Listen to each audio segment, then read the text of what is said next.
नमस्कार, मैं गुप्तेश्वर पांडे, डीजीपी बिहार। एक गलतफहमी बहुत हो रही है लोगों को कि 21 के बाद लॉकडाउन में छूट है। नहीं, मैं यही स्पष्ट करने के लिए हाथ जोड़ करके प्रार्थना करता हूं बिहार की 12 करोड़ आवाम से, कोई छूट नहीं है आम आदमी के लिए। जैसे लॉकडाउन चल रहा था आम जनता के लिए, वैसे ही एक लॉकडाउन 3 मई तक चलेगा। आपने बड़ा सहयोग किया है, बड़ा समर्थन दिया है, बड़ा ही प्यार दिया है। मेरा अनुरोध है कि 3 मई तक अपने घर में रहें। सरकारी कार्यालय खुल गए हैं तो कुछ लोग आएंगे जाएंगे, आवश्यक सेवाओं से संबंधित लोग आएंगे जाएंगे, आपातकालीन सर्विसेज से संबंधित लोग आएंगे जाएंगे, कुछ कामों में सरकार ने छूट दी है, उस कामों से संबंधित लोग आएंगे जाएंगे। उनको रोड पर गाड़ी से, मोटरसाइकिल से चलते हुए देखकर ये ना समझ लेना कि आप भी स्वतंत्र हैं, कहीं निकल सकते हैं। नहीं, आम जनता के लिए अभी भी लॉकडाउन वैसे ही है जैसे था। हाथ जोड़ते हैं, घर में रहिए, सुरक्षित रहिए, 3 मई तक बाहर मत निकलिए। और जो निकलते हैं, लॉकडाउन का उल्लंघन करते हैं, तो उनके खिलाफ कितनी कड़ी कार्रवाई होती है आपको बताने की जरूरत नहीं। बिहार में मजबूर होकर के लॉकडाउन के उल्लंघन में एक डीएसपी स्तर के पदाधिकारी पर एफआईआर करना पड़ा, उनको निलंबित होना पड़ा, बीडीओ और सीओ पर एफआईआर करना पड़ा, एक वरीय मंत्री के पीए पर एफआईआर करना पड़ा, गिरफ्तार करना पड़ा। तो सरकार इस मामले में कितना सख्त है आप इसका अंदाजा लगा सकते हैं। तो किसी के लिए भी, आम आदमी के लिए 3 तारीख तक बाहर घर से नहीं निकलना है, यह बिल्कुल क्लियर हो जाना चाहिए। और मैं पुलिस के अपने एसपी लोगों से कहना चाहता हूं, डाउन द लाइन नीचे क्लियर करें। कहीं कहीं पत्रकारों के साथ दुर्व्यवहार की सूचना आती है, कहीं कहीं इनोसेंट लोग जो जरूरी काम से सोशल डिस्टेंसिंग के नियमों का पालन करते हुए प्रिस्क्रिप्शन लेकर दवा लेने जा रहे, उनके साथ दुर्व्यवहार की सूचना आती है। बहुत कम ऐसी घटनाएं बिहार में हुई, लेकिन एक भी ऐसी घटना होती है तो हमारा नाम खराब होता है, बिहार पुलिस का नाम खराब होता है। किसी पत्रकार पर हाथ न उठाएं।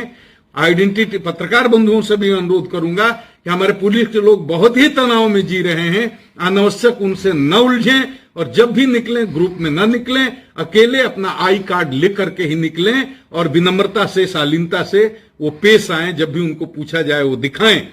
तो उनके साथ ऐसा कुछ नहीं होना चाहिए। आम आदमी भी कोई परेशान न हो, निर्दोष पर किसी पर लाठी नहीं चलाना है। पुलिस स्टेट नहीं है, वेलफेयर स्टेट है। जो मनचले हैं, बदमाश हैं, जिद्दी हैं, अड़ियल हैं, गुंडे हैं, मवाली हैं, ऐसे लोगों के साथ जितनी आप सख्ती कर सकते हैं आपको सख्ती करने की छूट है। लेकिन इस बात का बहुत अच्छे से विचार करके कि किसके साथ कितना क्या कार्रवाई करनी हो करें, ताकि कोई जनता में पुलिस के खिलाफ गलत मैसेज नहीं जाए। और जनता से भी मैं अनुरोध करूंगा कि कोरोना वॉरियर्स जो, चाहे स्वास्थ्य सेवा से जुड़े हुए लोग हों, चाहे डॉक्टर हों या पुलिस हों, बहुत तनाव में वो काम कर रहे हैं और आपकी सेवा में जुटे हैं, उनके साथ कहीं दुर्व्यवहार न करें। अगर उनसे छोटी मोटी गलती भी हो जाती है तो उसको इग्नोर करें, बड़ी गलती तो हम भी नहीं छोड़ते, लेकिन उनको सम्मान दें। वो अपनी जान हथेली पर लेकर के आप लिए लड़ रहे हैं, तो इस तरह की कोई बात नहीं होनी चाहिए कि किसी पुलिसकर्मी पर, किसी डॉक्टर पर कोई पत्थर फेंक दे, कोई हमला कर दे, क्योंकि ऐसा जो भी करेगा, मैं पहले भी कह चुका हूं, उसके साथ बहुत ही सख्ती से कानूनी कार्रवाई की जाएगी। उनको इसका परिणाम भुगतना पड़ेगा। इस बात को मैं फिर दोहरा के कह रहा हूं और अपने पुलिस अधिकारियों से कह रहा हूं, सुनो सिपाही भाई, हवलदार भाई, थानेदार भाई, डीएसपी, इंस्पेक्टर और एसपी साहब, लोग कुछ ऐसे हैं जो सांप्रदायिक पोस्ट करके और किसी तरह से 2 समुदायों में नफरत फैलाने की कोशिश कर रहे हैं।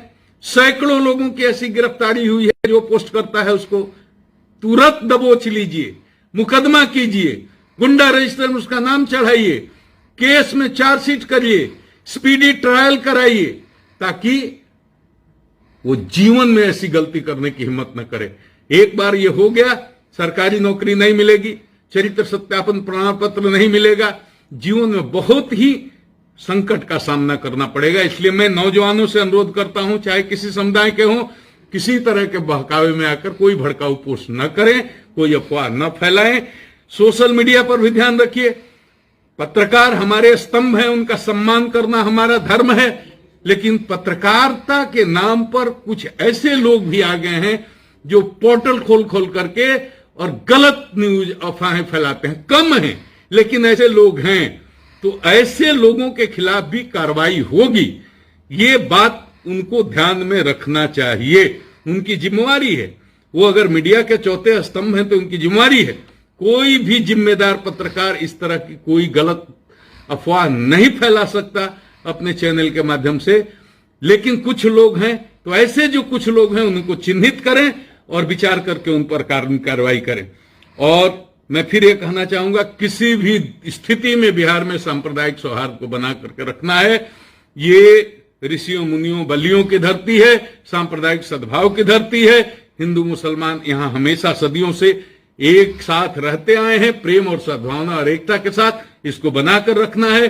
पुलिस का सहयोग कीजिए और पुलिस के लोग, आप जनता का सहयोग करें। जो बीमार हैं, लाचार हैं, रोगी हैं, भूखे हैं, नंगे हैं, हॉस्पिटल जाने की जरूरत है, एम्बुलेंस की जरूरत है, दवा की जरूरत है, उनकी सेवा करिए, उनकी मदद करिए।